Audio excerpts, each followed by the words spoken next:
Welcome to Scary Stories, the channel that tells you scary stories.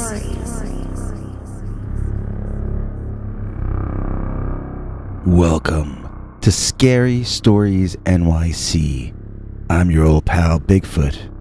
Today is day 2 of our special thank you to our first 6,000 subscribers.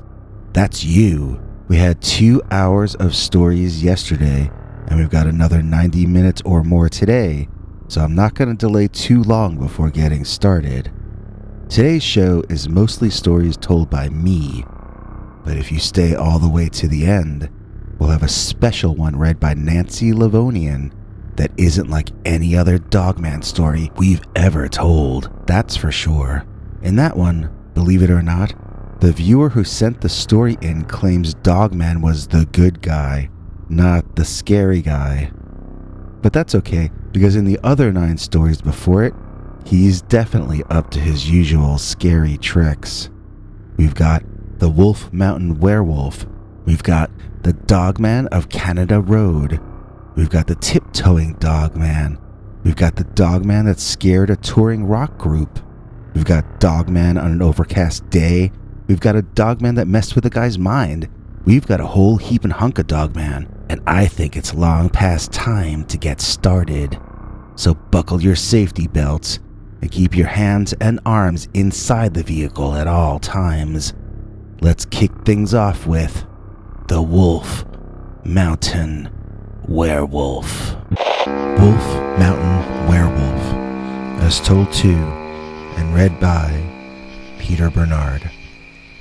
Wolf Mountain is a place in North Carolina inside the Nantahala National Forest. It's west of Charlotte, North Carolina, north of Atlanta, Georgia, and southeast of Knoxville, Tennessee. There are 4 federally protected woodlands all bunched together there in that one spot, also including Pisgah, Cherokee, and Chattahoochee National Forests. So there's a lot of wildlife since there are enough connected areas to support all sorts of natural creatures of all shapes and sizes. But the area also has locations more comfortable for humans to hang out in, and so, once upon a time, a girlfriend of mine and I made plans to rent an RV and go stay in an RV camp there in Wolf Mountain. We had both gotten 2 weeks off from work, and this would be our first experience spending a long period of time in each other's company. So it was either going to be a relaxing vacation or else a trial by fire of our new relationship. The first few days were a lot of fun. We got just enough nature, just enough sitting in the RV watching DVDs, and just enough private time to make both of us very happy. By the 3rd day of no TV or internet reception, though, we were starting to get a little antsy. My girlfriend, let's call her Hannah, decided she was going to go on an adventure and asked if I wanted to join her. I wanted to know the plan first, and it turns out she just wanted to walk into the woods. Like walk straight into the woods and just trust that we would come out on Wolf Mountain Road, then we would follow that back to our RV. It was already getting later in the afternoon, so I advised her to leave the adventure till the morning. She took that as me insulting her plan and saying I wouldn't join her, so she left suddenly in a huff. I had no choice but to run after her, as I couldn't let her get lost alone in the woods. You know what I could do, though? I could let both of us get lost in the woods, which is what we did. We got lost, and soon it was dark. Hannah was panicking and blaming me, saying that if I hadn't insulted her plan, she wouldn't be lost in the woods right now. I marveled at her logic and tried not to admit to myself that I was growing as panicked as she was. Miraculously or luckily, we actually spilled out onto Wolf Mountain Road, so although it was very dark by then, we figured we were now safe. We should be able to just make a left and follow the road back to camp. Hannah lectured me on the futility of challenging her brilliant plans and that I should just trust her superior intellect. She didn't seem to be joking, and I was really growing turned off by the idea of spending another week and a half trapped here, being lectured by this lady. Although, she was very cute, and she knew it. Every time I started to decide to break up, she seemed to sense it and would turn on the charm and remind me why I had asked her out in the first place. I felt like she looked down on me and bossed me around, that she didn't really like me. But I also sensed she was going to make it very hard for me to ever leave her, that she saw me as her property. Like I said, she was a gorgeous woman. All my friends were in awe that I was getting to date her. But she would act nice when they were around, and they had no idea how tedious it would get being talked to as though you were a low-level employee by your own girlfriend. And that's what was going on as we trudged back to the RV camp. Blah, blah, blah. She was saying something about how obvious it was that she was superior to me and everyone else. My mind drifted like Homer Simpson, and soon I was thinking about chocolate bars and singing an old Nestle's Cocoa TV commercial theme in my head. And then I heard it. Something was in the woods, stepping on leaves and breaking branches. I stopped and tensed up, then realized it was probably a deer, and I resumed walking.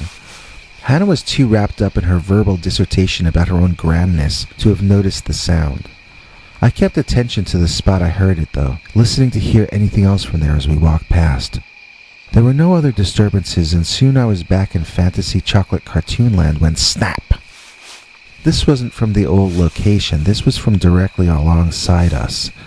Something was following our path, but doing it through the dense, overgrown forest to our left.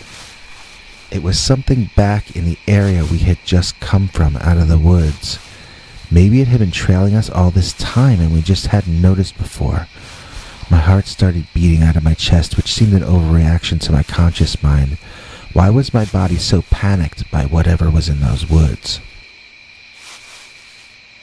It kept going on, and Hannah kept not noticing.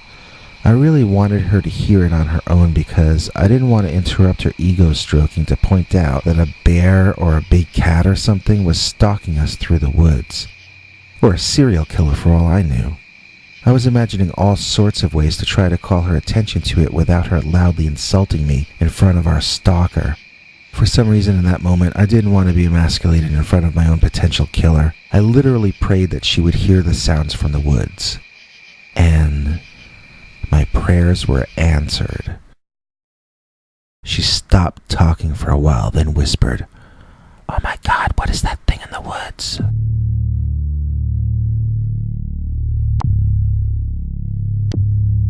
I asked her what she was seeing, and she just pointed. There, looking back at us from a height over our heads, maybe 7 or 8 feet off the ground, peering through some leaves was the face of a dog.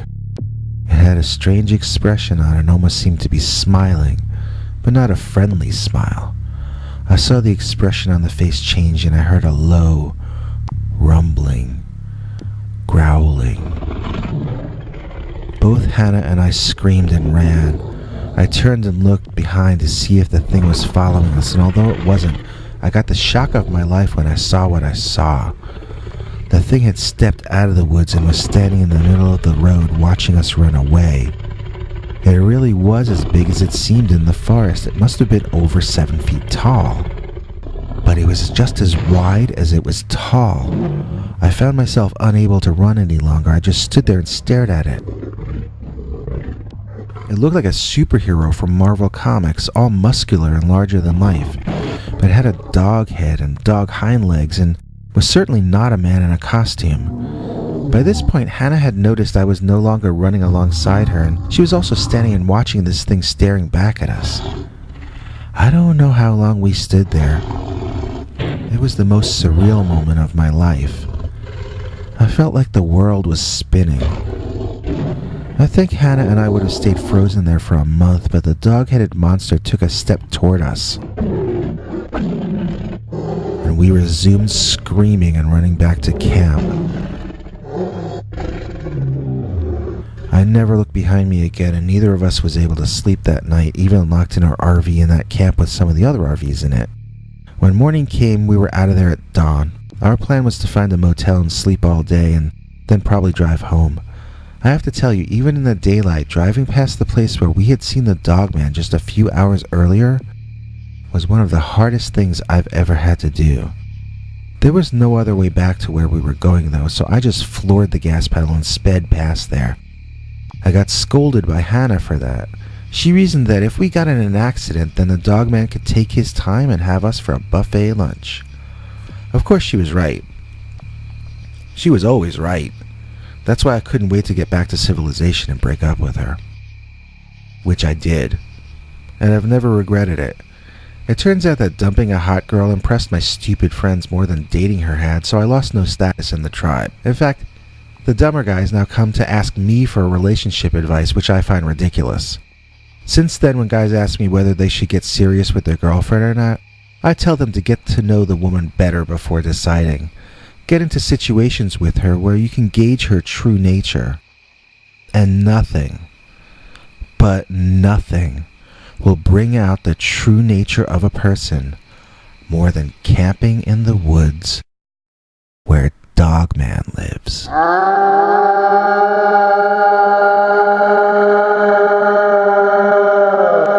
The Dogman of Canada Road, as told to and read by Peter Bernard. One time a few years back, I had an internet girlfriend. She decided it was time we attempt to graduate to an IRL relationship, so we decided to meet on neutral ground. I lived in Washington, D.C., and she, let's call her Flo, lived in Virginia. We both owned RVs, so we met up at an RV park in North Carolina in one of the national parks there. The idea was we would both drive our own RVs independently up there, park side by side, and entertain each other, but still have the ability to be alone when we needed that as well.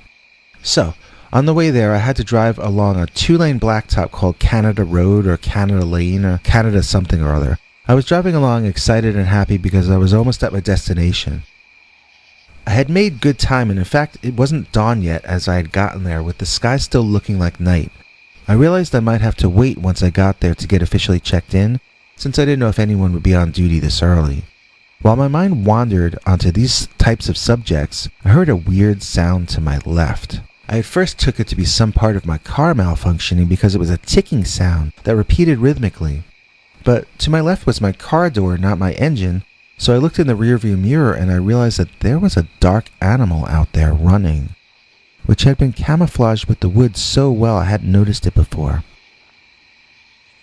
I guess my subconscious mind was only setting off alarm bells if I saw lights in the rear view. Therefore, this animal hadn't been deemed important enough to notify my conscious mind about. It had my attention now, though. I couldn't immediately make out what it was, except that it was dark. It was large. And above all, it was fast. It was just behind my left rear bumper, keeping pace with me. I checked my speedometer and I was doing between 35 and 40. What kind of animal could run that fast? Idiotically, my first thought was not to protect myself from this remarkably athletic mystery creature. My typical Western sort of reaction was to slow down, as though I were in a wilderness habitat ride in New Jersey. I acted like I was a tourist in a museum and I wanted to get a closer look at a particular exhibit. I felt so safe in my air-conditioned car listening to my comfort music MP3s that I slowed down to gape at some large, super-fast apex mystery mammal. The animal didn't slow down for me, though. It slammed headfirst into my driver's seat window, cracking it from top to bottom.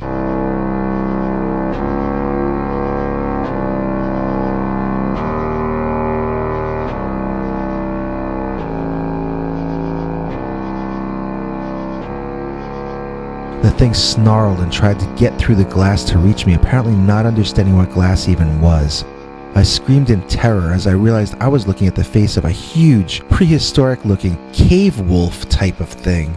Its front paws were as big as my head, and its long fingers and thumb almost looked like hands. I was screaming so loud I was saying terrible things and I was crying. This was the scariest thing I had ever seen, and it had actually jumped out at me like something from an old dark ride from a 20th century carnival. My adrenaline was pumping so hard that every part of my body was shaking. I hit the gas and the car skidded out a bit before starting to get up to speed. I went way over whatever the speed limit must have been, and the RV was shaking and rattling almost as much as I was. The gate was open when I got there, so I drove right inside at a dangerously high speed and skidded to a halt, somewhere I could watch the entrance from. I stayed there shaking all over and on guard against a giant prehistoric dog bear creature until I saw someone go unlock the office, so I relaxed and got ready to check in. Later that morning, Flo arrived and we met formally in person for the first time. I doubt I made much of an impression as I was still shaken up by the experience of the night before. I thought about whether I should tell her that I'd been chased by a giant dog bear a few hours earlier, but it didn't seem like the world's greatest icebreaker, if you know what I mean. I hadn't told anyone about it at that point. Maybe it had been a bear with a strange dog-like face, I reasoned. It was a super fast bear. Okay, that made no sense. I was certain that if something like that were known to exist, I would have heard about it. And since I hadn't heard about it, then I would get branded crazy if I told anyone about seeing it. So anyway, I was kind of traumatized and unfocused, and Flo was taking it all personally. She kept asking me to tell her what was wrong, thinking it had something to do with her. Finally, by the second night, I didn't care anymore what she thought of me, and so I just told her the truth. It came all spilling out so fast, and once I had said the words out loud, I sure felt a lot better. That is, until Flo started laughing at me. And laughing and laughing. She thought it was the funniest thing she'd ever heard. She didn't think I was making this up. She understood that I was dead serious about what I had seen and how it had cracked the driver's side window in my RV. I mean, she could see the crack in the window with her own eyes, yet still this story was hysterically funny to her. I felt very betrayed, and suddenly she looked like nothing but a stranger to me. I realized she was a stranger, just someone from off the internet, some random stranger. Why had I told her the truth? Now she would only use it to hurt and belittle me. I didn't ask to see what I saw. I didn't ask to almost get eaten by some monster from the caveman days. What if the monster had gotten me? Would she laugh at that too? As frightening as the dog-bear thing was, to me at that moment the real monster was my heartless internet girlfriend. Or former internet girlfriend, as I no longer wanted to attempt to continue this affair. So, the next morning just before dawn, I explained my feelings to Flo, who belittled them again and told me I was acting like a baby. I told her we had nothing more to discuss, and I got in my RV to begin the long drive home. She shouted at me to wait, and when I wouldn't, she got in her RV and drove after me onto Canada Road. She tried to get in front of me, but I wouldn't let her. We were battling on the highway, driving at faster and faster speeds, endangering both our lives as well as anyone who might have been driving by. Suddenly we both had a bigger problem than each other. I saw it first since I was in front. It was the bear with the dog head.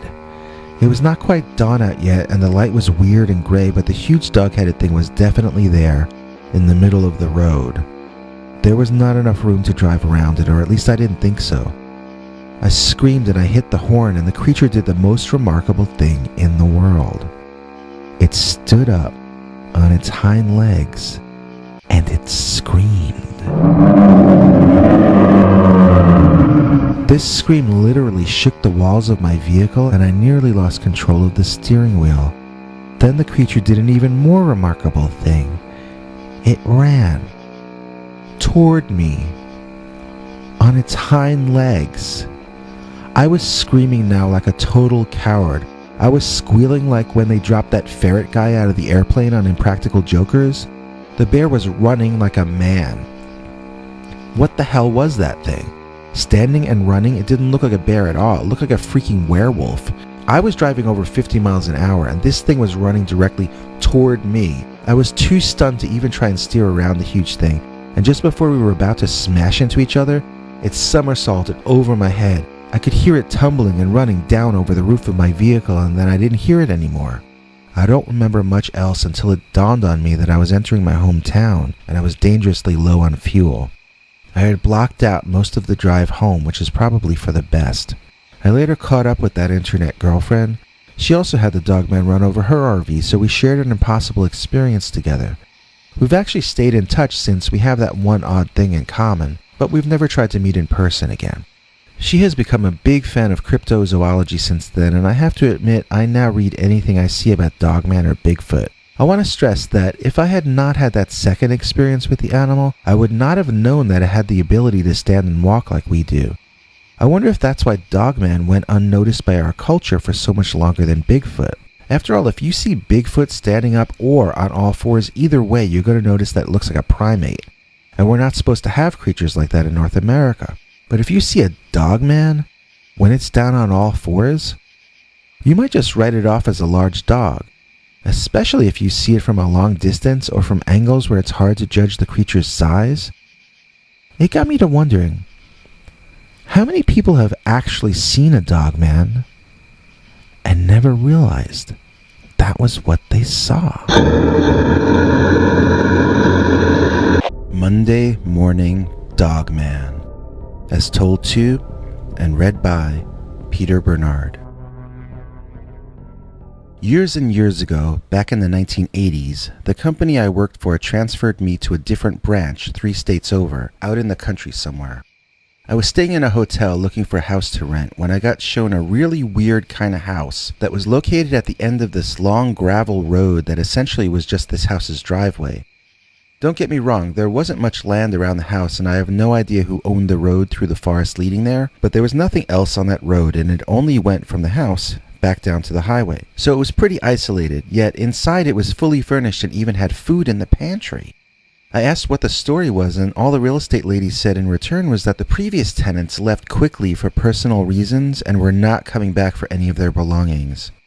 I was welcome to keep what I wanted and discard the rest. There were 2 beds, a large TV, a sofa set in the living room, and a table and chairs in the kitchen. I considered all this my good luck. I had no idea at the time, though, that the previous family had moved out because of Dogman.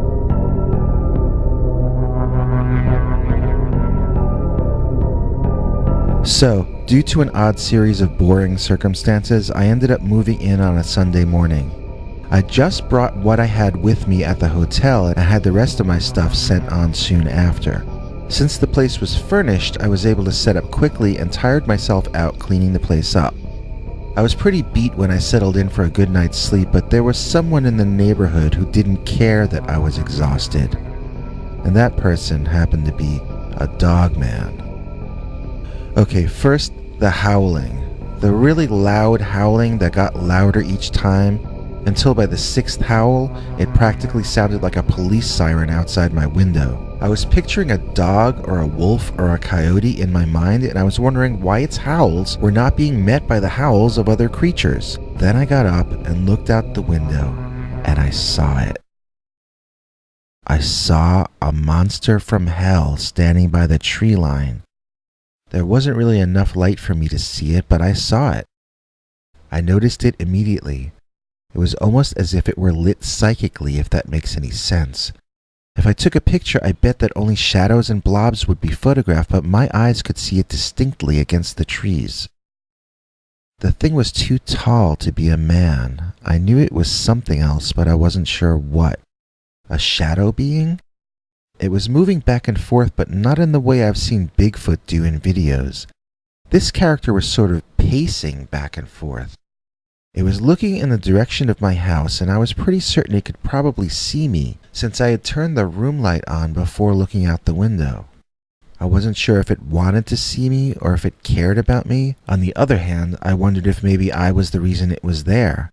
After all, I was the new kid in town. Maybe this guy was coming to check me out.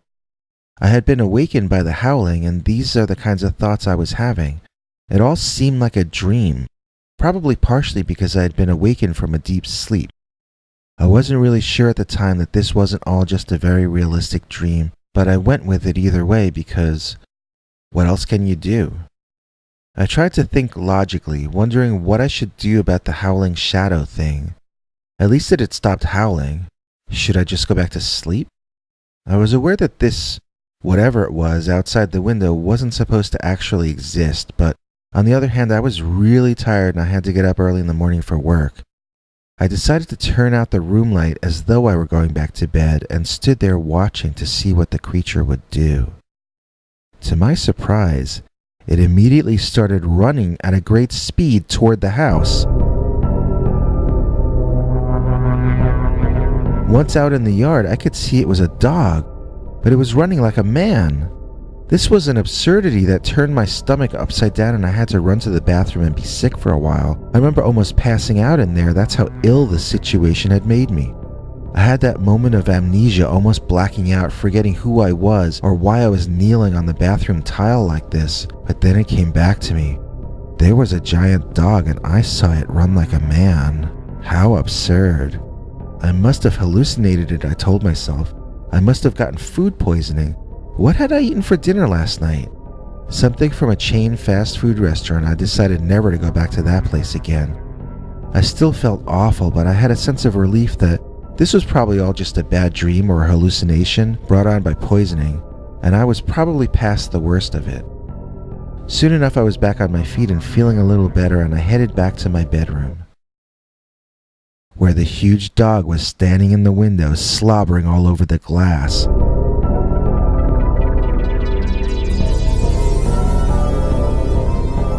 It saw me and hatred filled its eyes. It looked at me like it was Rachel Maddow and I had voted for Trump.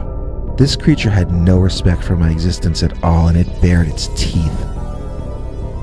I wanted to run. If it had been up to me, I would have run, but my legs were undecided apparently, as they sort of went weak under me and I had to catch myself in the doorframe to keep from falling. Seeing this, the Dogman seemed to grin wider, and then it roared.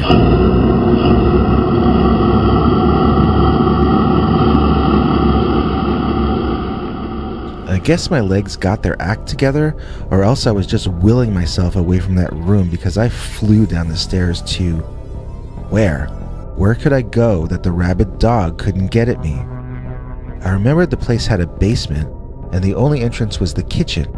I ran into there and was a bit surprised to see that the basement door bolted from the inside, as though it had been used before to hide from someone.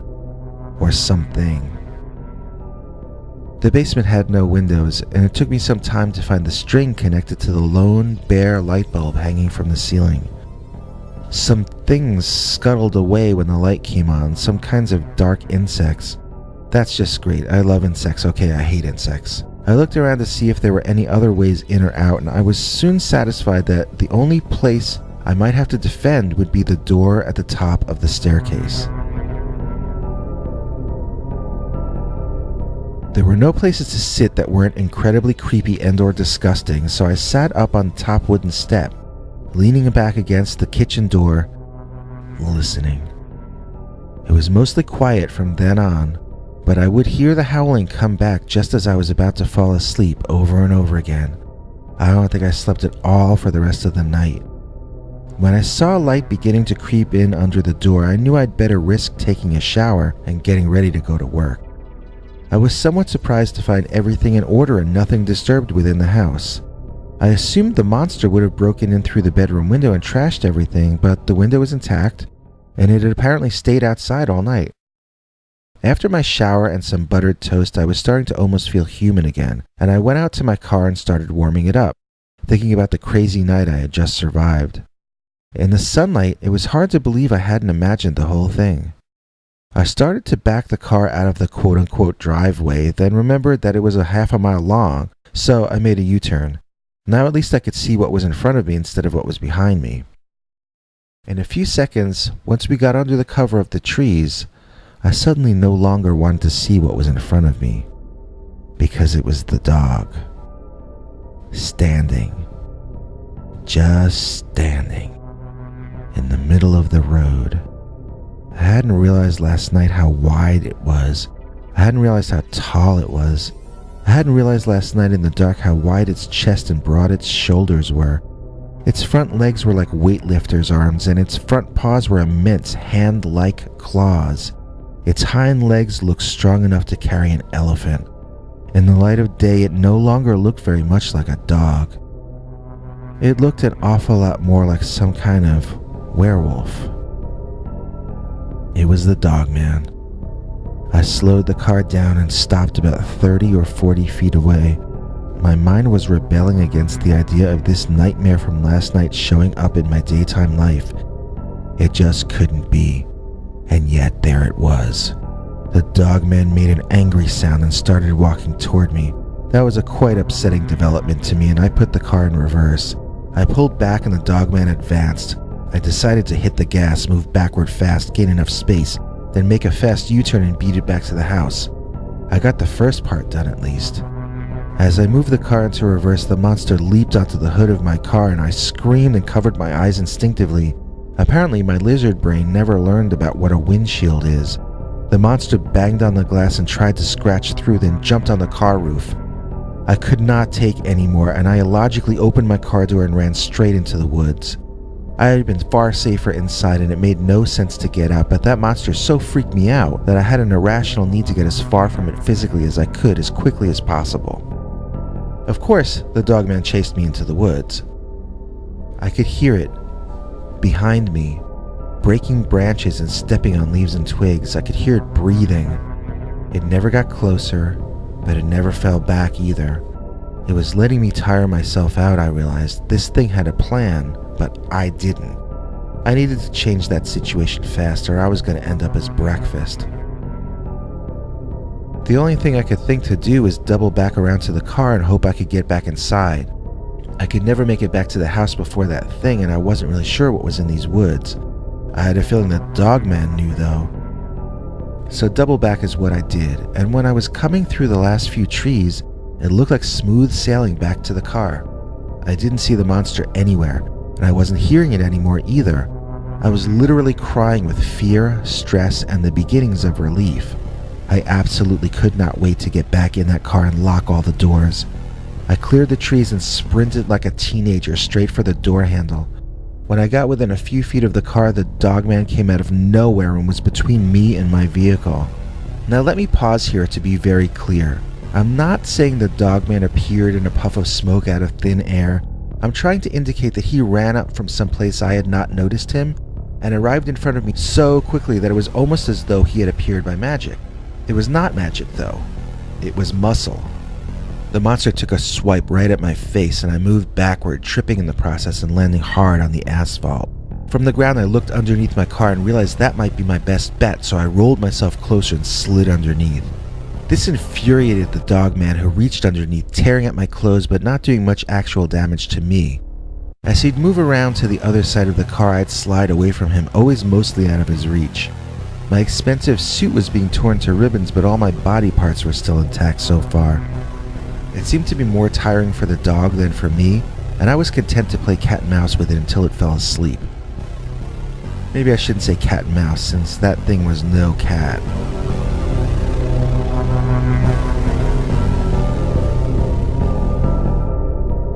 I was starting to feel like my brain was going to triumph over this monster's brawn when it demonstrated it was definitely an intelligent being. It jumped on top of the car and started bouncing up and down like it was on a trampoline. This created a most uncomfortable situation for me down below, as you can imagine. The car would pin me when it bounced down, and I only had a second while it bounced up in which I could slide. I managed to get over to one side of the car, and while the monster was jumping, I made a break for it and ran into the forest. I ran only 2 or 3 trees deep, then hid behind a tree, crouched down. I heard and smelled the Dogman race past me deeper into the woods. I counted in my head, 1, 2, 3, then back to the car I ran. The Dogman heard me before I was even in the car, and as I slammed the door behind me, it tried to pull it back open. I got the lock down just as it fumbled with the latch on the door, trying to understand how to open it. I started the engine and drove backward. The Dogman just watched, panting and catching its breath. I got far enough away from it and I slowed the car to a stop. Then I took it out of reverse. The creature regarded me. I stared at it. There sometimes comes a time in one's life where you have to decide if your life is worth fighting for and how far you are willing to fight to protect your life. At that moment, after a night of no sleep and ongoing torment all morning, I was ready to do anything it took to rid myself of this obstruction in the road. I put the car in gear and I drove forward. I pushed the gas pedal so hard I'm surprised it didn't push through the pavement. I didn't know who would be hurt more by a collision between my car and an immense Dogman. That thing must have weighed more than an adult male deer, and I know that those can sometimes total a car. So I was very aware consciously that I might be doing something suicidal. It had just reached the point where it was either that or give up.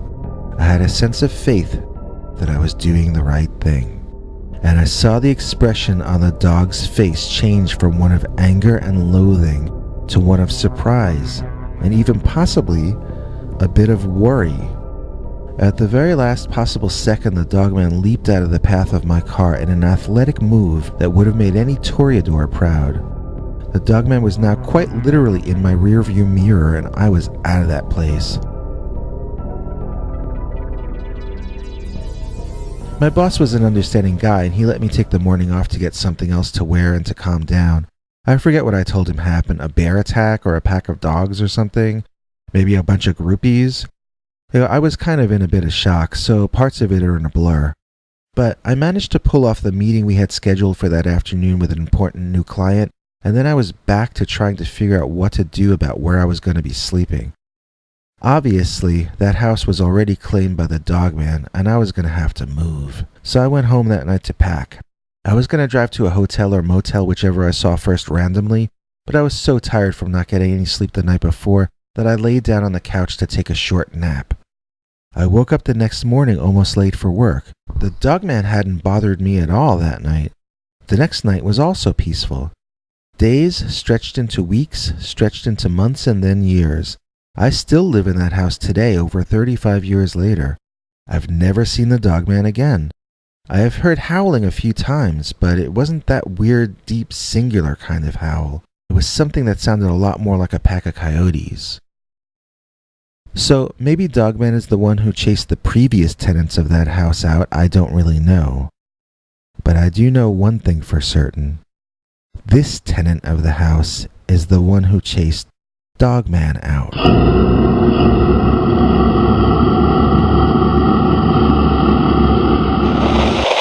Yoga and Dogman, as told to and read by Peter Bernard. When my last girlfriend dumped me, she told me I needed to chill out and take up some kind of hobby that would allow me to access Zen, whatever that meant. I decided to take some classes in yoga. It might relax me a bit on the one hand, and on the other hand I might get to meet a new girl there. I've always been a type A personality, but I find New Age women attractive, so I'm very open to the idea of finding New Age concepts that can work with my very busy lifestyle. After about a month of taking yoga lessons, I had made friends with some of the women in the class. No girlfriends, but some genuine new buddies I could hang with and feel very comfortable around. One of them told me about this thing we have here in Missouri where you can go and do yoga in this wildlife preserve that saves wolves. So you can sort of do yoga with the wolves. That fascinated me because I had always described myself as a wolf when I was in my business mode. I saw wolves as the opposite of Zen. But here was a chance to combine the two energies and create something more positive in my life. None of the others were interested in going, so I made plans to go by myself. The event was very peaceful, and I got to see a different side of the carnivore watching the wolves there. I have to say I felt differently leaving there than I had going in. In fact, I felt differently than I'd ever felt before in my entire life. I still wanted the things that I wanted before, but I no longer felt pain at not having achieved these things yet. It seemed now that everything was complete in every moment, but we could still strive for other and greater things, same as before. We just didn't have to be in pain about the process while it happened. Every single step along the way can be as filled with joy and wonder as the conclusion. We don't have to wait until we win to celebrate. We can make the entire process of winning into one long celebration and prayer of thanks. In other words, my mind really exploded, and it was the greatest feeling in the world. I got in the car to drive home, and on a whim I decided to take the longer, scenic route through the forest. By the time I got there, though, the one 2-lane road through the dense woods looked kind of lonely and desolate. The sun was almost down, and the beautiful, friendly forest was beginning to look more than a little scary. Rather than feeling at peace in nature, I was starting to feel weirdly creeped out. I tried to get in the mood, but something was preventing me, and I found myself looking around and checking my mirrors in an almost paranoid fashion. Then, as I had begun to expect might happen, something down the road in front of me came out of the forest. There was a large man-shaped animal down there, and I was going to have to drive past it. Chills went through me, and every hair on my body stood on end. My conscious mind was very angry at my body and my subconscious for misbehaving like this. "I'm acting like a child," I stated out loud, trying to sound convincing. "There's nothing to be afraid of." Then I drove close enough to see what was up ahead on the road. Guess what? It was something to be afraid of. This thing standing there instantly struck fear in me on a primeval, prehistoric kind of level. This was something designed by nature to strike fear into any living creature smaller than it, and a few larger than it too, no doubt. This was a hairy, tall, bipedal Sasquatch-like thing, but I thought it had legs like a minotaur, and I knew minotaurs didn't exist, so my body just went cold with fear. I was seeing something impossible, which meant I couldn't predict what would occur next, and I wondered if something terrible was about to happen to me. Type A personalities like being in control, and you can't be in control when something like this is standing outside your car.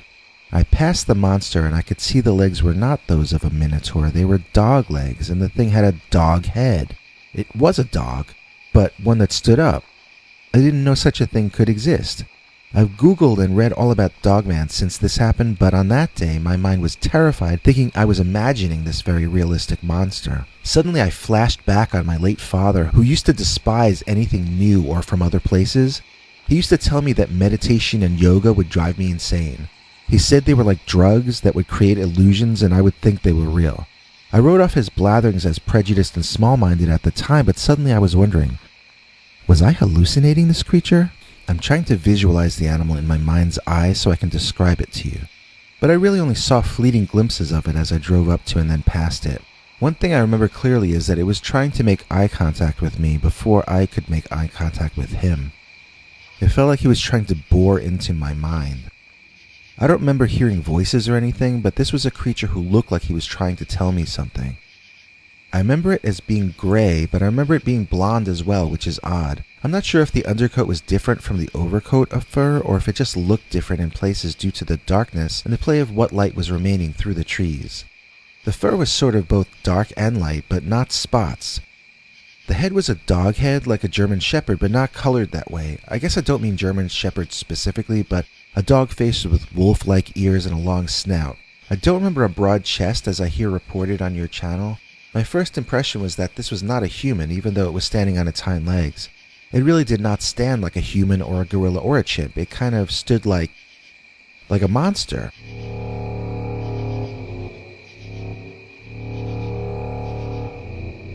What I mean by that is that it had its arms in front of it with its claws reaching out, and it looked like a monster from an old black and white movie. Like sometimes they would walk with their arms out in front of them for some reason.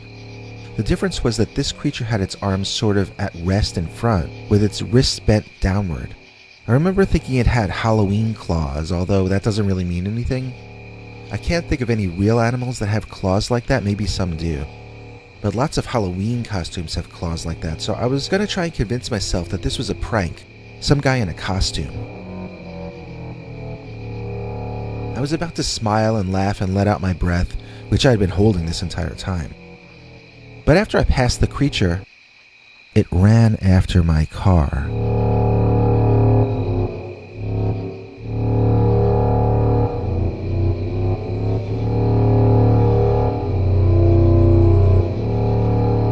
I had slowed down to view this thing as I passed, so I don't know if I was doing much more than 15 or 20 when it started to run after me. I felt a jolt of adrenaline pump through me and I hit the gas. As I sped up, so did the creature, dropping to all fours to run when I got over 30. It stayed behind me at an even distance until I hit about 40, then it couldn't keep up. The strangest feeling came over me, and for some unfathomable reason, I slowed the car down to 35 or so. The creature caught up and tried to come up along the right side of the car. Was it going to run me off the road? Would it attack my vehicle if I gave it a chance? Illogically, I drove a bit more to the left to give it room to do what it wanted. The huge dog, running on all fours, ran along right outside the passenger seat window, and I could see in its eyes not hate and not joy, but this sort of very zen oneness with the moment. It wasn't just enjoying running alongside the car, it was born to be there at that instant. I looked and I saw what life would be like without neuroses or self-doubt. Was it playing with me? I started thinking and wondering what I should be doing instead of just being there with the wolf. I heard it growl and I saw it bare its teeth as it jerked suddenly to the right and ran straight between some trees, disappearing before I could even look around. So that was it? It was over already? I broke the trance by thinking too much. Why had I taken all those yoga classes and even the wolf yoga if I was going to... The wolf yoga. I just had a strange encounter with a wolf man after doing yoga with the wolves. That was far too obvious to be a coincidence, and that was some kind of synchronicity. But what kind exactly? Was that wolf friends with the wolves I did yoga with? Was he waiting just for me that day? Did he suggest I take that route home? It was a half hour longer than another route I could have taken. Was that in some way a psychic event? Or maybe it was some kind of frequency or wavelength built up when I did yoga with the wolves so that the dog-headed creature and I were drawn to each other. So rather than him willing me to be there, maybe we both were there in harmony with each other's frequencies. Maybe neither of us had a choice. Then, when I went into my head and reverted to ego thoughts, I started vibrating on a normal human level again, and the dogman growled, then removed himself from my presence. I feel as though no matter what the literal explanation of that event might turn out to be, I was bestowed a great and rare honor. When I was in harmony and vibrating on the same wavelength or frequency as that creature, it was a very sublime state. It was beyond peace and beyond joy, and it was terrifying in the truest sense of the word. We say things like awesome so much that it hardly means anything anymore. When I was driving alongside that creature, I experienced true awe for one of the only times in my life. It was also in an equal measure extraordinarily frightening, just too much to take. It wasn't like one part of me was at peace and another part was panicking. It was as though all of me understood that this thing that couldn't possibly be real next to us might be the last thing we ever see. I knew this thing could push me off the road and eat me, but I didn't try to get away. Every split second of that experience made it worth the risk. So I told my friends about what happened, and they asked me when I was going to go back. I told them never. As much as it was the most amazing thing that ever happened to me, that kind of experience is the kind you're good with having only once in a lifetime. And if anyone tells you otherwise, maybe they didn't really meet up with the Dogman. The Tiptoeing Dogman, as told to and read by Peter Bernard. I saw Dogman multiple times for 3 summers when I was a kid living out in a little town called Mena, which is surrounded by the Ouachita National Forest. We had a 2-story house on the edge of town, and the trees in our backyard connected with the national forest, so we had all kinds of wildlife stroll through there. One time we even saw a bear, a fully grown bear. We saw coyotes, and we could hear mountain lions screaming in there sometimes. They sound an awful lot like a woman when they scream, but not quite. Sometimes I've had the urge to go in the woods and see if it was actually a woman in distress, but I knew better. Until those cats learned to scream in English, I'm not falling for their trickery. When I was a kid, I thought they called August the dog days of summer because that's when I would see a dog-headed man run across the wood line in our backyard most nights around 5 p.m. There was always one creature. I never saw him with another. I say it was a male, although I am not certain. It seemed male to me for whatever reason. It was very large for one thing. He would just sort of lurk from all the way on the left side of my field of vision to all the way on the right and disappear in the trees. He was gray, tall, long pointed ears, and looked like a real-life version of the big bad wolf from the old Three Little Pigs story. I don't mean he wore clothes or anything like that, because he didn't. I just mean he had a very long snout with fangs sticking up and down on either side. He had an evil expression. Plus he lurked and crept on his tiptoes. He wouldn't just walk, he would sneak around. He would look like he was doing something very bad, but in a cartoonish way, like an old silent movie. He held his hands out in front of him like the silent Edison version of Frankenstein. His claws reminded me of Nosferatu. He would lift his leg up in the air and place it down on its tiptoes, eyes darting left and right guiltily. Regular animals don't walk like that. This thing was not a human, and it was not an animal. I called it the dog, and I thought everyone else in my family knew about it. I would talk about him regularly and nobody would react. I think now, looking back, that they must have assumed I was playing with a stray dog or that I was imagining a dog friend because I didn't actually have any real pets. One time, though, a friend of mine was visiting and he saw the dog too. He ran inside to tell his parents, crying hysterically. My parents asked me what he saw, and I said it was the dog. My friend screamed that it was not a dog. It was a monster. So my parents made me tell them everything about the dog, and I spilled the beans. He shows up at 5 p.m., he walks from here to there, he acts guilty and tiptoes, and he has long fangs. The next night at 5, everyone in my family was sitting there and waiting to see the dog, who of course did not show up. Ever again. As far as I know, at least. I never saw him again, but I know I saw him all summer for 3 years in a row. And that's the true story of the Dogman who lurked through my backyard. The werewolf messed with my mind, as told to and read by Peter Bernard. I live in New York City now, but I grew up in the cornfields of Nebraska. It was mostly an idyllic childhood with memories as golden-colored as those in a montage from a corny old Hollywood movie. I'm one of the luckiest people in the world, blessed to have always had enough of everything and kind, supportive, loving family and friends surrounding me. I'm extremely grateful for everything that's been given me and I have no complaints. There is, however, one horror story from my youth. I was tormented one summer by a dog-headed, intelligent, but cruel humanoid entity. I'm alright now and I have been for decades, but for a few weeks in the middle of that one summer, both I and my family wondered if I had completely lost my mind.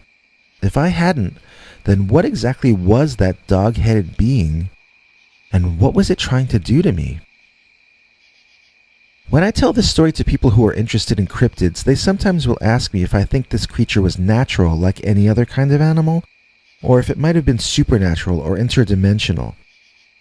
I really honestly can't say what that thing was, but my best guess would be that it's some kind of natural living creature that is somehow able to do things that we humans might call supernatural or paranormal. I think what it is and the things it does can all be explained by science, just maybe not our current science at this stage of our development. If human society can survive long enough, then certainly the mystery of the Dogman will be solved. Until then, though, this creature may as well be supernatural as far as we are concerned. It possesses so much power over humans and our fragile, easily hackable nervous systems that we may as well classify it as a god or demigod. If you're thoroughly confused right now, don't worry. I'm about to go back to the start and explain everything. Okay, first of all, my experiences with the Dogman were not the usual sighting in the forest or alongside the road. In my case, the Dogman sought me out. He came to me. One night, when I was a teenager, I woke up and realized someone was watching me. It was an alarming feeling. There was nobody in my room, however, so my brain was at war with my instincts. Half of me wanted to roll over and go back to sleep, while the other half of me was thoroughly in fight or flight mode already. As usual, fight or flight won out over all dissenting voices, and I soon found myself out of bed and peering out my second-floor bedroom window at the tree line of the forest outside. I don't know how I knew where to look out there, but I did, and that's where he was. A Dogman. It walked right out into the middle of the lawn, staring up at my window the entire time and stopping underneath me. I remember feeling surprised that what I knew would be there actually was there. It was an intelligent being, and it had chosen me specifically. But for what? As I gazed at this hairy man with dog ears, I noticed that I had been listening to a sound the entire time, maybe even since before I woke up. It was a very, very deep rumbling. I'm not even sure I heard it with my ears. It felt more like I heard it with my belly, if that makes any sense. It made me feel very hot, and I wanted to remove my pajamas. This set off alarm bells in my head, and I bet it does for some of you as well. I imagine at least some of you are familiar with David Paulides' Missing 411 books, in which some of the victims feel hot and remove their garments even if they're outside in the snow. Well, unlike the people in those stories, I realized this trance was somehow connected to the Dogman, and I was able to exit the room and somehow lessen the effects of whatever was being done to me. This happened years before Paulides ever published anything on the subject, so I had no awareness of those stories. What set my personal alarm bell off was that I thought that thing outside the window might be a werewolf. and I thought somehow it was trying to mentally or psychically force me to transform into one of them as well. I associated the intense feeling of heat with the possible beginning of a transformation into a wolfman, and so I wanted to get away as fast as I could. I've had conversations with people about the possibility that the creature used some kind of infrasound or ultrasound on me, that same thing that they say tigers do to hypnotize their prey. If that's the case, then it must have some limits or range, as I was able to consciously break free of the control. I spent the rest of the night sleeping on the floor in my parents' room next to the dog. I kept to myself about what was happening to me. I was very concerned I was going insane or might possibly have brain damage or some such thing. It seemed like a more logical explanation for my recent torment than that an actual dog-headed man was trying to hypnotize me at night. It didn't happen all the time, but it happened often enough that summer to upset the entire family. My father angrily told me he was tired of tripping over me laying on the floor every morning. I started sleeping in the bathtub in the middle bathroom. That was the only one with no windows in it, located in the center of the house. Nobody ever used it. I could lock it from the inside, and there were no windows for dog people, real or imaginary, to stand outside and try to hypnotize me from. Each morning I would wake up as the sun came in through the skylight up over my head. The middle bathroom became my prison cell or my padded cell, but at least it was mine, and by sleeping there, I began to take back a little feeling of control over my own life. Then, one night, sleeping in the bathtub on my back, I woke up again with that sense that someone was watching me. I opened my eyes, and there, directly above me, laying face down flat on top of the skylight glass, was the hairy, dog-headed humanoid. I could feel it growling and felt that weird thing in my belly again. I started getting hot and I panicked. Or maybe a more correct way to say it was that I wanted to panic or that I intended to panic. What I did though was I laid there and I watched the Dogman. I watched him and I felt so hot I couldn't take it. I removed my pajama top and folded it up and lay it on the floor. Then I went back to watching the Dogman. In the morning, I awoke in the attic, unsure of how I had gotten there. The attic door could only be opened from below and it was locked shut. Shirtless, I climbed out of the window and slid down to the little roof outside my second-story bedroom window and let myself in. I wondered if that was how I had gotten up to the attic the night before, but I never really found out. At this point, I became aware that I might be becoming a danger to myself and others. I asked my parents to lock me in the basement at night. It had no windows, and I would probably be safe in there from the werewolf trying to hypnotize me. Instead, they sent me away to stay with my great-aunt Ida, who was a therapist. That was their way of getting me psychiatric counseling without having to pay for it. Aunt Ida was awesome, a very mellow, patient, and forgiving person. I was okay almost as soon as I got there, but I felt it was largely due to the fact that she lived too deep in the city for Dogman to ever come and visit me. She let me stay with her until it was almost time to go back to school, and I had no further problems the entire time. Going back home was traumatic, and I woke up screaming with nightmares almost every night until Thanksgiving time. But the Dogman himself never returned, and slowly, things went back to normal. I have no idea what that Dogman was. I have no idea what it was doing, and I have no idea why it chose me. All I know is that it gave up and never came back. I don't know if this Dogman I saw was the same kind of thing that other people are reporting. I have a feeling that this was something intelligent who chose to appear as a big dog. Maybe it was a shapeshifter or a brujo or a wizard or an alien, I don't know. Maybe it was a demon, or maybe it was none of these things. All I know is that it had a kind of power I hope to never be exposed to again, and it was the most frightening thing I ever hoped to see. The only good part of that summer was that it ended, and I hope I never again have to look into the eyes of Dogman. Werewolf versus rock band. A true story, as told to and read by Peter Bernard. I used to be lead guitarist in a touring rock band. We also had a drummer, a bass player, and a female singer. Let's call them Womp, Bomp, and Lula for the sake of this story. One time we got to tour the United States for a full summer, and it still remains one of the highlights of my life. But we almost didn't live to tell the tale because our tour was interrupted one sweaty summer night by a real-life Dogman.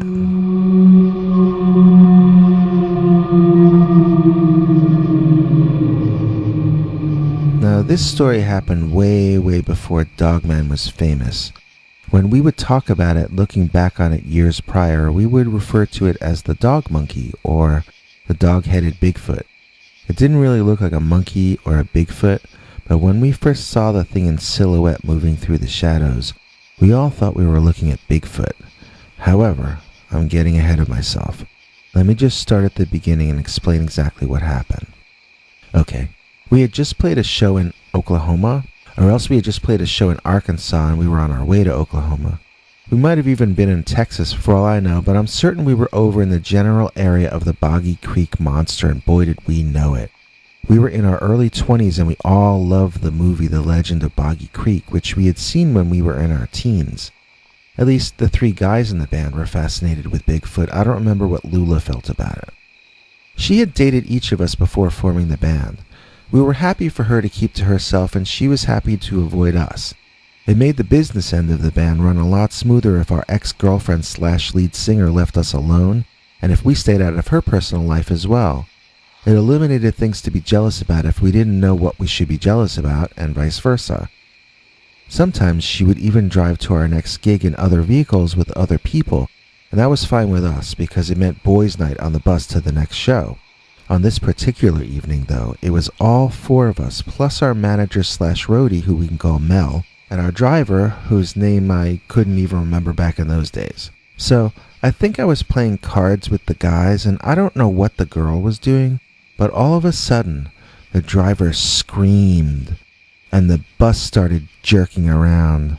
I stood up and I tried to run to the front, but the bus swerved and I slipped, banging my head.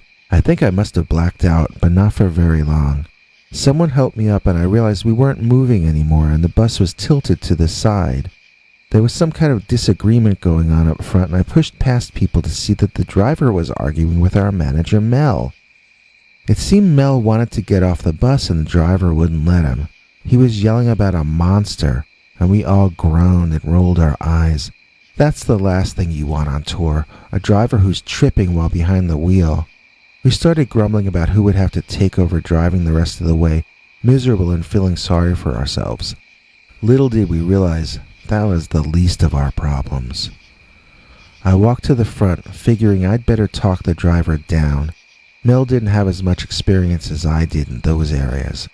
But when I reached them, the driver looked fine. His pupils were not in any way dilated, and he appeared sober. He just seemed very stressed. In a calm voice, I asked him what happened. He told me a monster jumped out onto the highway and he tried to avoid hitting it, only to swerve off the road and end up in this ditch. Our manager asked me if I could get the driver to open the door so he could assess the damages, but the driver kept insisting that the monster was still out there and it would not be safe. I looked around outside and saw that we were in a forest, just off the highway, surrounded by trees. If this place didn't actually have a monster, it sure looked like the kind of place a monster would feel at home in. As calmly as I could, I assured the driver that I believed him about the monster, but I told him that we still needed to get to the next gig on time or else we wouldn't be able to pay him his driver's salary. That got his attention. Then I suggested we all go outside together, since we'd have strength in numbers against the monster. That made sense enough to him, so I got the guys in the band to join in and we all went outside, leaving Lula behind the steering wheel. We were hoping to use our combined strength to rock and roll the bus out of its ditch, and we'd need someone to hit the gas at the appropriate moment to free the vehicle. I felt certain we'd be back on the road in 10 minutes. The other guys were scared, wondering what the old guy had seen that he thought was a monster. They were shivering and looking around at the woods surrounding us, and I laughed in their faces. What a cowardly rhythm section. Every time they said something about how scary it was there, I made a little clucking chicken sound. They would ask me what I had just said, and I'd tell them, oh, nothing. And so it was that when they both started screaming in high-pitched little girl voices that there was a monster behind me, I laughed and I didn't even turn around. When they ran in the bus while the driver and Mel bumped into each other trying to get inside as well, I decided maybe I'd better look behind me after all. There, moving through the bushes, I could make out the torso of what I thought was a giant Bigfoot. I had seen the Patterson-Gimlin movie and was never impressed because to me that is clearly a tall man wearing a Lady Bigfoot costume. There's nothing in that film that couldn't be fake. The creature's only the height of a tall man. Don't give me that nonsense about how he bends his knees more than a man would. He has to bend them more or he'll trip over the Bigfoot fake feet shoes he's wearing. And don't tell me about how sincere Bob Gimlin is. He's a carny. It's his job to seem sincere about whatever's going to draw a crowd to hear more stories. This thing in the bushes, though? This thing was much taller than a man could be. No man is 7 or 8 feet tall, at least no man that's hanging out in the forest. We were seeing it mainly in silhouette with a few highlights, and we only saw it from the neck down to the top of its legs, but we could see that it was hairy all over, and that it was not wearing any clothes, and that it was an animal, but it stood upright like a human. It did not look like a gorilla or a chimp because they usually are bent over and often lean on their front arms. Even when they do stand up and walk, they don't look natural at it. This thing, though, this thing was standing there as though that were its natural state. I found myself pushing Mel back on the bus and manually forcing the door shut behind me. Well, now what were we gonna do? We stared out the windows trying to see the Bigfoot monster. That's what we were gonna do. We had decided it was a Bigfoot based on what little visual information we had gotten.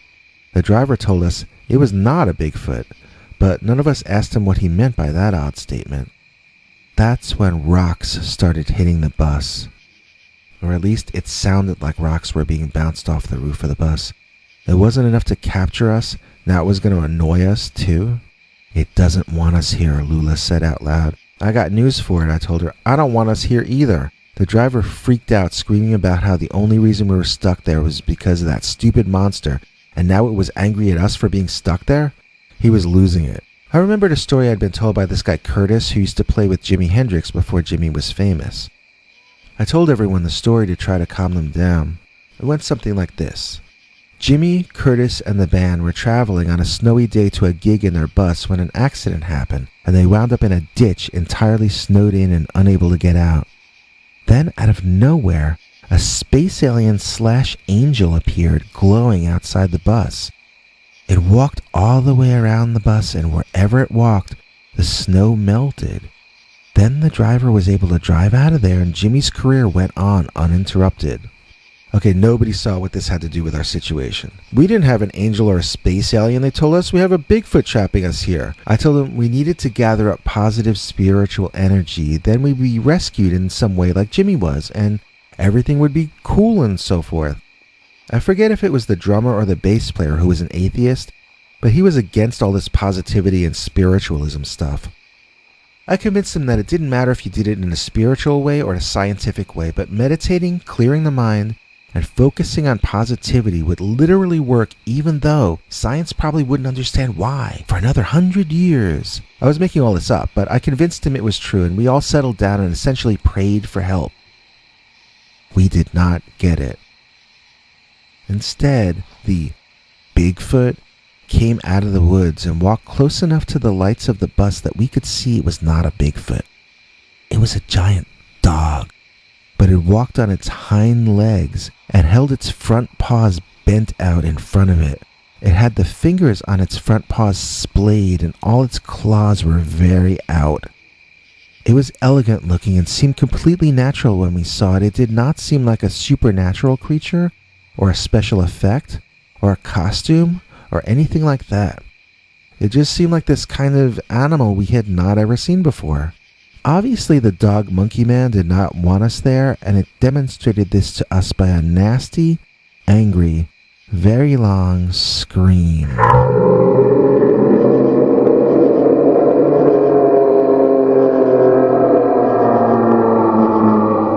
Lula and the drummer were openly crying at this point. They had reverted to infancy and they were lost to us.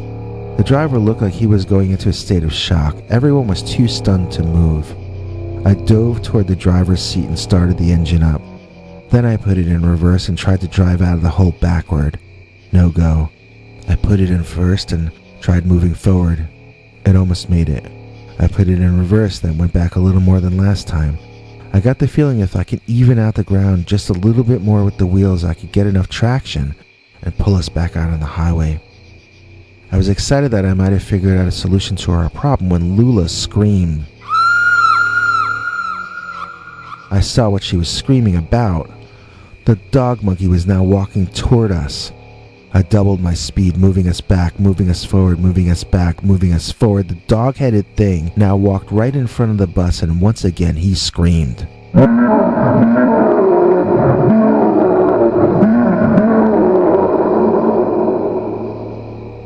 Now I was crying too, and I was seeing scenes from my childhood playing out in my mind. I felt so sad about every time I'd been mean to someone else. I felt terrible about the time I'd yelled at my mother. I wished I could give back the $1 I'd stolen that time when I was 9 years old. Every single regret piled up in front of me, and I knew I would never get to make amends for my misdeeds because I was about to get ripped apart by a monster that isn't supposed to even exist.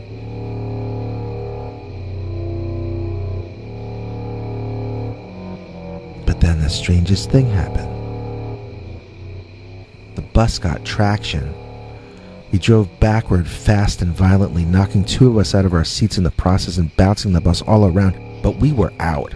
We were out of the hole, which I could now see clearly in front of me. I put the car in first gear and slowly drove around the hole. The dogman got the strangest look on his face. It was almost comic, like an oops expression. The dog monkey was beginning to understand that it had lost the upper hand. I was now behind the wheel of a few tons of metal death, and I was about to floor the gas pedal and drive right over and right through that wolfman to get back to the highway. I did just that. Floor the pedal, I mean. The dogman dove out of the way and saved itself, and we made it back on the highway and never saw that thing again. I drove for over an hour before we found a rest area that looked well lit enough for us to feel safe stopping there. It felt like a lifetime later when I heard about the Michigan Dogman. I don't remember if that was the 90s or what, but I remember being stunned that someone else had seen it. Of course, we were very far from Michigan when we saw our werewolf-type creature. We were generally in the Texarkana area that night, I think. I'm pretty sure that thing did not want to kill us or eat us. I think it just wanted to scare us off. I think it recognized us as rival predators and just needed to get us off its turf so it could hunt and survive. I mean, cougars don't hunt bears, do they? So why would that thing hunt us? Although I'm very glad I had this experience and it's a great story to tell around Halloween time at parties, I would never, and I truly mean never, want to see a dogman again. It's one of those things where I'm one and done, because I can't imagine anything on this planet more terrifying than the dogman.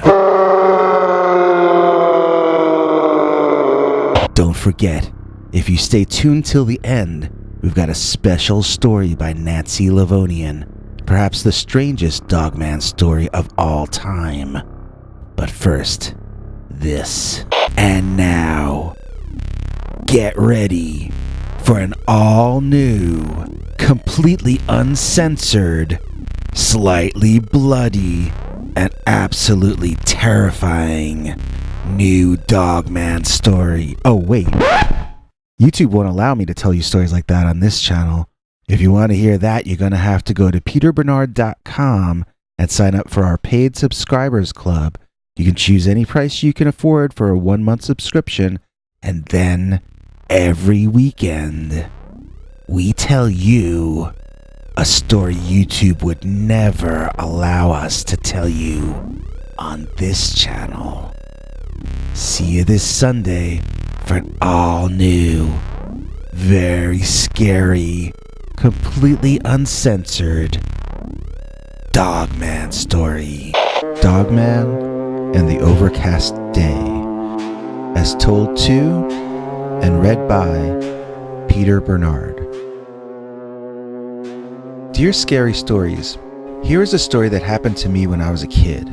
I used to walk home from school, and sometimes I would cut through a local forest, not as a shortcut, but to lengthen the walk home.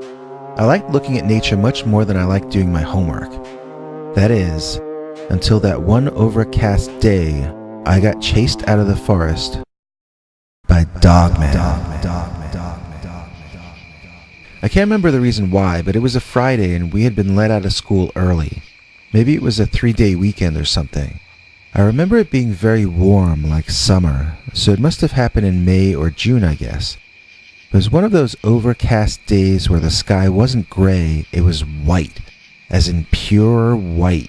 It looked like it was going to rain, but hadn't actually started yet. It looked like that in the morning, and it still looked like that in the afternoon as I walked out of school. You could faintly hear rumbles of thunder, but only occasionally and from very, very far away. I felt confident I could get home before the rain, even if I cut through the woods. So I soon found myself slipping and sliding through a muddy forest, having forgotten that it had been raining a lot lately, and the ground really had never gotten a chance to absorb all the water yet. I thought about heading back and taking the normal route, but I was already covered in mud and was therefore already in trouble. I wouldn't get in any more trouble if I got muddier, so I may as well continue through the jungle, which I imagined was a rainforest on this day, to make it more interesting. I examined plants and bugs, wondering if I might be discovering new species. I came upon a little cliff overlooking a stream, or I think it's actually a tributary from the nearby river. Anyway, I looked down on the scene and breathed in the fresh air. Except it wasn't fresh. It smelled terrible. I gagged and choked loudly, and I'm sure dramatically, expressing my unhappiness with the awful odor in that place. And then my gaze fell down, and I'm pretty sure I was looking at the cause of the bad smell.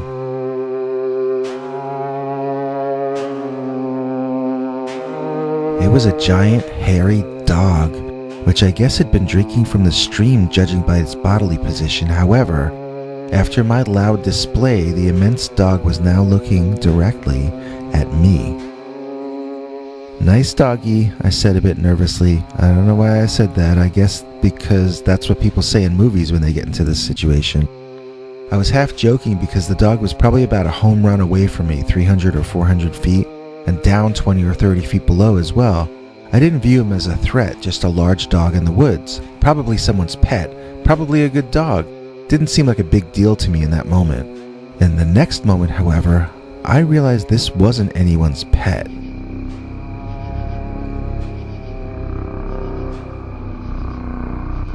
The dog stood up, and then stood up again.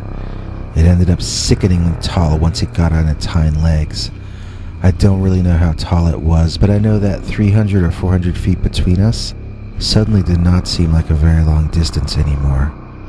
I stood up to run as the entire scene lit up with lightning. I took one step away from there and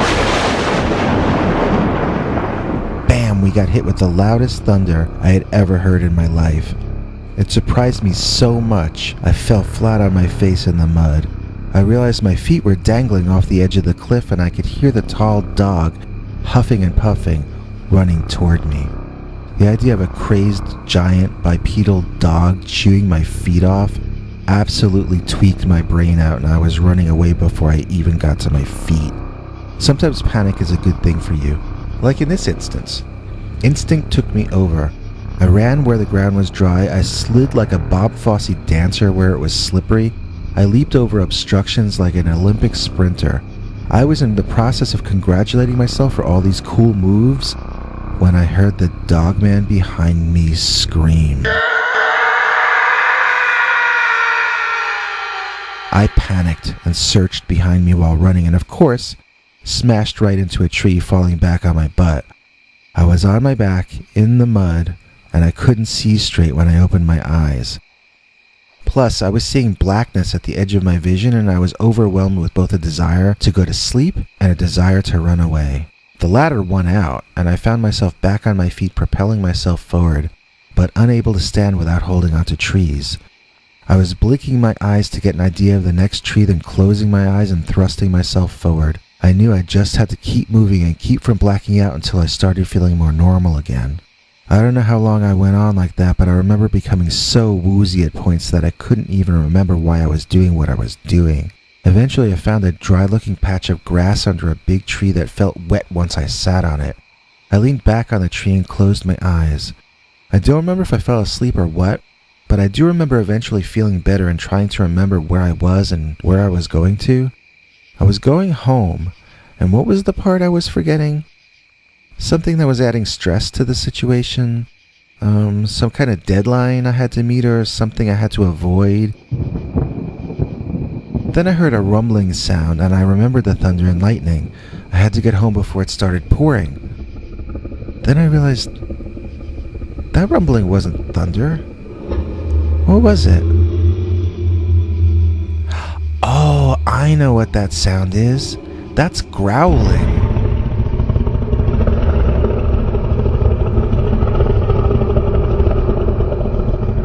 Everything came back to me at once and I stood silently looking around.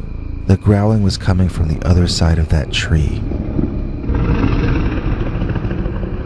I backed away, keeping my eyes on where I heard the sound coming from. I wanted to make it to the tree line, then make a break for it into the forest, and hope the thing would give up and let me go. Before I could even get halfway there, though, the dog stepped out from behind the tree. That tree was wider than me. I know this because I leaned on it and there was still more tree left on both sides of me. So then imagine how I felt when I noticed that this dog was wider at his shoulders than the tree trunk he was standing next to. Think about that. Dogs are not wide at the shoulder, but this one was. I am not really certain that it was a dog because of this. Maybe it was actually some other species that looks like a dog but is not. For instance, the Tasmanian tiger was not a tiger. It looked like a dog, but it was not a dog either. It was a marsupial. Maybe what I was looking at was some kind of prehistoric marsupial or ground sloth or prehistoric dog-faced bear or... On the other hand, maybe a modern mutation or crossbreeding experiment. Its head was like a dog. Its shoulders and chest were that of a weightlifting human covered in fur, and it walked on its hind legs. People ask me if it had Bigfoot feet or dog feet or what, and I honestly don't remember any of that. I remember noticing how fluid and graceful its movements were, and that it looked stronger and more agile than any athlete I'd ever witnessed. And I remember its long, long claws, which seemed long enough to slice me right in half. The creature bellowed. It felt like a punch to the chest. I ran crying into the woods. I whimpered like a baby, and I literally wished I could see my mother one last time. I guess that motivated my running, wanting to get home and see my mom before this dog-headed prehistoric time traveler tore my insides out. I don't think I heard or saw it again after that. By the time I got out of the forest at home, I was a nervous wreck, and I looked like a complete muddy mess. My school books were covered in mud as well. Normally, I'd have been in a lot of trouble, but when I got home, I found my mother threw myself in her arms, crying my head off. Instead of being punished, she washed my clothes, made me take a bath, and I got comforted, and she made me pork chops that night, which was my favorite. I told her I got chased by a dog so big that it had to have come out of a time tunnel. She never once acted like she didn't believe me. Before going to bed, she asked me if I had learned any lessons that day, and I said yes. I learned to come straight home after school and have my imaginary adventures in our backyard. The forest is too dangerous. That's the home of Dogman.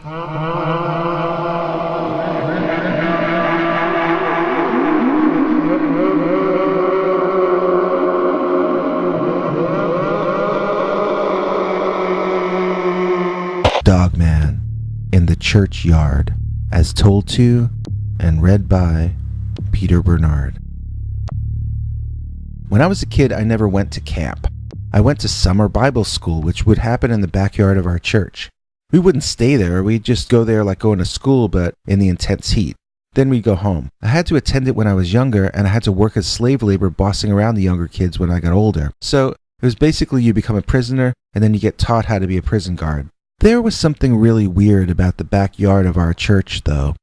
It was surrounded on two corners by the back of our church building and the front of our church community center building. Then the two outer edges had tall hedges on them to block out the gritty urban/suburban neighborhood which lay outside, although there was another church of a different denomination diagonally across the street. There was what my mother called a girly bar across the street behind the other hedge. We were not located near any natural areas, although there were a few within a half hour of walking, but inside those tall hedges, it often felt like we were in a simpler and older time, as though we were away from civilization. The air even smelled cleaner there, although we could hear the motorcycles and the buses driving right by. This was the 1970s, just before the energy crisis, and we had plenty of combustion engine vehicles rolling all around the place, sometimes even with a place to go. But the churchyard was a place where you could smell what air must have smelt like for humans who lived before the Industrial Revolution. There were other weird things about that churchyard, too. One time I found a frog in the middle of the lawn there. I picked him up and he was brightly colored with green and lighter shade forming shapes. It was a really beautiful creature, and I wondered if it were anyone's pet. Nobody had seen it before, and nobody seemed to think it was strange that a brightly colored frog was sitting in the middle of the churchyard lawn. I asked people where it could possibly have come from, and nobody had an answer. Not only did they not have an answer, but they were annoyed at me that I was looking for one. They just shrugged their shoulders and they didn't care. So I let the frog go and tried to forget about it, but I couldn't. Did it come up through the sewer? Did it walk along sidewalks for miles coming from a park? Or from the shoreline? Did a bird drop it from its beak by accident while flying over the yard? It didn't seem hurt, it seemed fine. I was wondering if we should get it water, but the general consensus was that if it could get to the churchyard, then it probably knew better how to take care of itself than we did. So then a couple or 3 years later, I was one of the assistants or teachers or volunteers or whatever they called the prison guards at summer Bible school. Now it was my turn to be the skeptical one as a kid came to me claiming a deer was stuck in the bushes and we had to help it get free. I immediately thought this kid must have eaten one too many crayons. And sure enough, when I got there, we could find no deer in the bushes. The kid insisted we had to go around the other side and make sure the deer was okay. So I took her by the hand and we walked all the way back to the gate, then all the way down to the corner, making a right and proceeding along a dirty sidewalk with garbage blowing on it to the exact spot where the girl said she saw the deer. It was across the street from that girly bar I mentioned earlier. There was garbage piled up on the sidewalk over this spot, so I didn't want her to get too close. It could have been something dangerous, and I didn't want her getting hurt, or bitten, or stuck with a dirty nail, or who knows what. So I let her look, but not touch, which she did. When we walked away, I asked her what she thought now, and she said, the deer must not have come from this street. I laughed and asked her where it could have come from then. She said, from wherever else those bushes lead to, duh.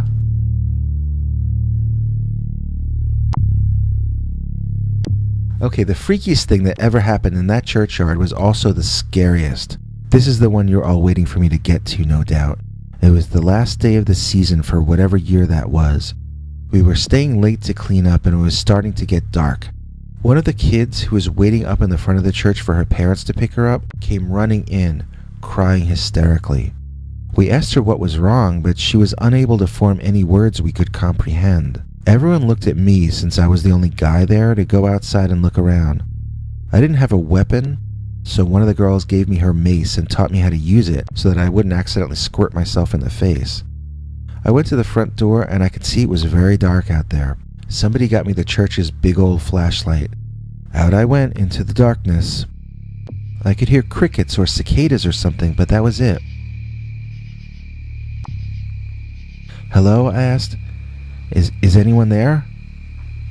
I was looking toward the church gate leading out to the street. That was, I thought, where the girl had come from. The chirping insects stopped like someone lowering the volume on a record. There was another noise that was taking its place. A growling kind of sound. But it wasn't coming from the church gate. It was coming from my right. Turning quickly, I realized the sound was coming from where that kid had said he'd seen the deer a few years earlier. I moved the flashlight around frantically, genuinely terrified at what I might see, but needing to know. What I finally saw was not anything that I was expecting to see. It was not something that I think anyone would ever expect to see in any context or in any place on the face of the earth. What I saw could possibly have been the face of Satan himself, staring right back at me. It was the angriest face, most bereft of pity that I have ever witnessed. It was covered in hair, and its features were those of a beast, as much as they were those of a man. It was like a dog head mutated into a partially man-like thing. It held the leaves apart with its hand, and it looked at me with disgust. Not knowing quite what else to do, I began reciting the Lord's Prayer at it. I think I had seen The Exorcist recently, so I started acting like I was at a possession or something. Anyway, I don't think the Dogman had seen that movie because he did not banish himself at all. In fact, he seemed angrier than ever, and he charged out of the bushes and directly at me. I raced back inside the church community building and locked the door behind myself. Now it was my turn to have a hard time explaining what I had just gone through. So now everyone wanted to leave, but none of us were brave enough to want to go back out there. Not even the ones who said they didn't believe what I had said happened. I remembered that we had a phone in the building, and I called the police, who didn't believe me and thought I was pranking. Then we called the pastor, who we hoped was home in his apartment above the church. He didn't believe us either, but we insisted he needed to call the police so that we could go home. We got off the phone with him and then just prayed for guidance and rescue. A few minutes later, our prayers were answered as the pastor came to the door, insisting that there were no monsters in the churchyard. We all went out front together, and it seemed silly that we could have ever thought that a dog-headed beast was at this same door. That having been said, I never went back to that church. Not for summer Bible school, not for Christmas, not for Easter, not at all. That place is weird. Something strange is going on there. It's there, but it's somewhere else as well. It coexists in a place with brightly colored frogs, deers in front of the girly bar, and most terrifying of all, that churchyard has a doorway that Dogman can walk through. Don't go away, we've got one more Dogman story told to you by Nancy Livonian, and it starts right after this. I'd like to take a moment to say that if you have a scary story you'd like to tell us here, you can write Peter at peterbernard.com, or you can call our new Scary Stories hotline number and leave it to us in the form of a voicemail message. It's easy to remember. 804-LESCARY. That's 804-LESCARY, or 804-537-2279. Here's an account sent in by one of our lady listeners that she swears is the true story of her life. Who are we to judge the lives of others? And who are we to judge their hearts? Dogman saved my life. As told to Peter Bernard, read by Nancy Livonian. I get upset when I hear or read anyone saying that Dogman is an evil entity or a demon or something of that nature. I actually had a Dogman encounter one time, and I can claim with no exaggeration whatsoever that if I hadn't met Dogman, I might not be alive today. Not only is Dogman not evil, but I consider him my very beautiful and feral guardian angel. Okay, first a bit of backstory for context. After high school, my friends all went off to college, but my family didn't have the money and I didn't have the grades, so I found myself working in my father's diner as a waitress full-time. I didn't have a boyfriend, I didn't have any ambition, and I was starting to put on weight. Nothing against people of different sizes, but in my case, it was a sign of depression and it made me unhealthy. I met a new guy who had just moved to town and we started seeing each other. Both of us got on a health kick and we would jog in the mornings together around the edge of town. We both started feeling stronger almost immediately and we bonded closer every day until we were officially an item. Now, one day, my boyfriend was out of town due to a family crisis, and I absentmindedly went on a jog on my own, following the same path we normally took. I had never noticed how desolate this area was in the morning. I also had never noticed before that nobody else seemed to be using this area for jogging or for any other purpose. I felt exposed and vulnerable.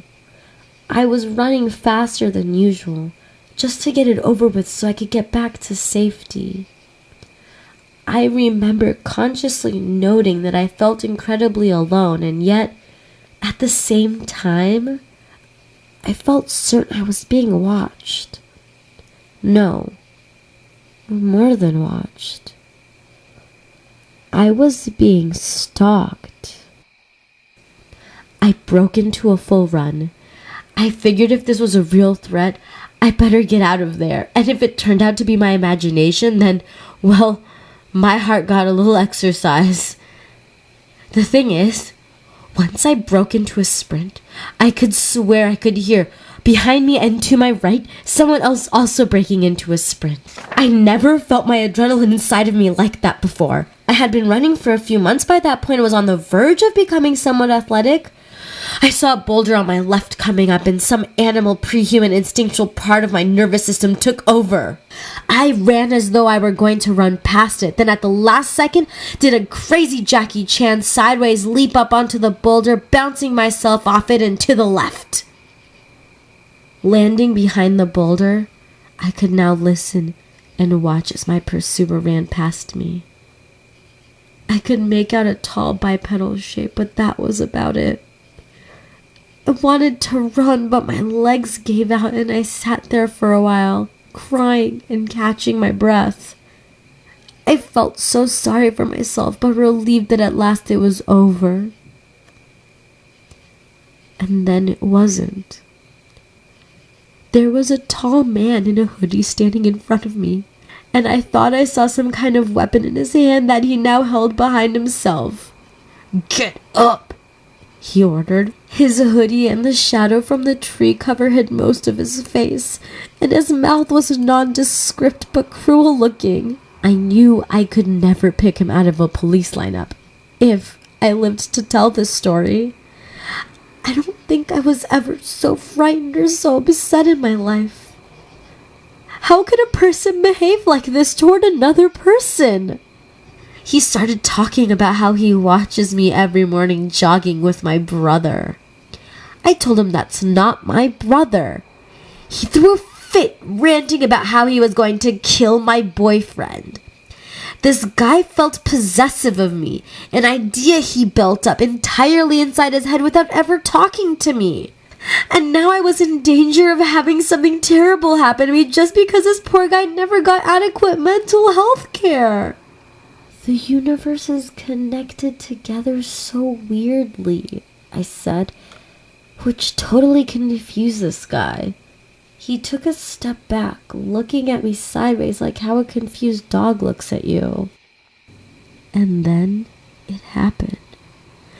From the dark moment, perhaps the darkest and lowest point of my entire life, we went to the brightest and most memorable thing that could ever happen to a girl.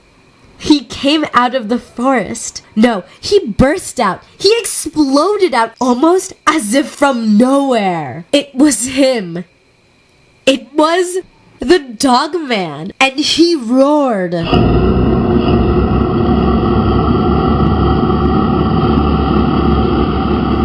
I can hear your thoughts. What do you mean when you say Dogman came out of the woods and roared? What exactly is Dogman? Good question. I don't know. But I know whatever he is magnificent. This was a creature of great grace and athleticism who moved faster and more gracefully than an Olympic gold medal gymnast, yet had the massive muscular bulk of a champion bodybuilder or fitness model. It was entirely covered by long, soft-looking fur that blew in the breeze. He looked like he was there to shoot his close-up. He looked like a celebrity, or maybe like royalty. Maybe it's just because he interrupted this bad man from hurting me. but I thought the Dogman was the most stunning thing, alive or dead, that I had ever laid eyes on. The man who had been trailing me had already run off before I'd noticed. The danger was gone. Oh wait, there was a giant mythical creature with a head full of fangs and talons on his hands and feet standing inches from me. Maybe I should feel like the danger has not passed. I just regarded the Dogman and he watched the man run off. His hair blew in the breeze and he resembled all the great heroes of myth and legend. Here, before me, was the one true savage wild man that every culture tells legends about. Here's the monster, here's the boogeyman, and here is Robin Hood. I regarded him with awe and waited for his eyes to meet mine. But they did not. The Dogman, satisfied that the stalker had been chased off, grunted once, then turned and sprinted off into the forest supernaturally fast. Once he was past the tree line, I couldn't even hear him running off into the distance. I wondered how far away he had already traveled. And so you understand that normal, boring men can't interest me anymore or ever again. I go each night, waiting and willing to sacrifice myself to his great legend. Maybe he'll kill me, or maybe he'll make me his own, but either way, my heart and soul are lost to him forever. I go into the forest each night, every night, dressed in white, ready at all times to tell him, to show him how I feel about the Dogman. I walk without fear, for I know he is there to protect me. I've never seen him again, but I know he is there. It is my dream to be once again in his presence, and I sacrifice everything to be with him. As much as the rest of you fear the Dogman, as much as you hate him and wish he would be gone, that is how deeply I love his extraordinary countenance and magnificence. I write poems to him by the day, and walk through the forest reading them to him at night. When he ran off into the forest that day, he took my heart with him, and the only way I can once again be whole is to reunite with him. And so, good night. You all go to your beds, and I go to my fate. Out in the forest where I spend every night now. Now that I am the bride of Dogman.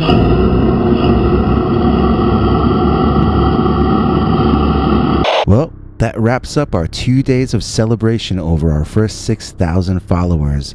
Please come back tomorrow when we've got 2 all-new stories on our Saturday serials. 2 continuing Dogman stories that have been compared to soap operas. Then, on Sunday, we've got a new secret subscriber show for the paid subscribers only. And then we'll be back Monday morning with more Daily Dogman.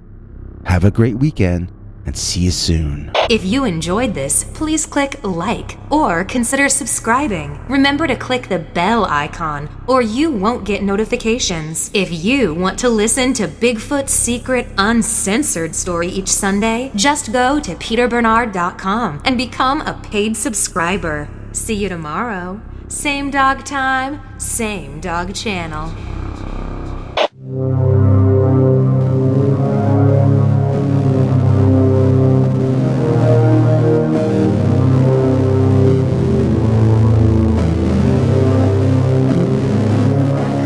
Come back for more scary stories.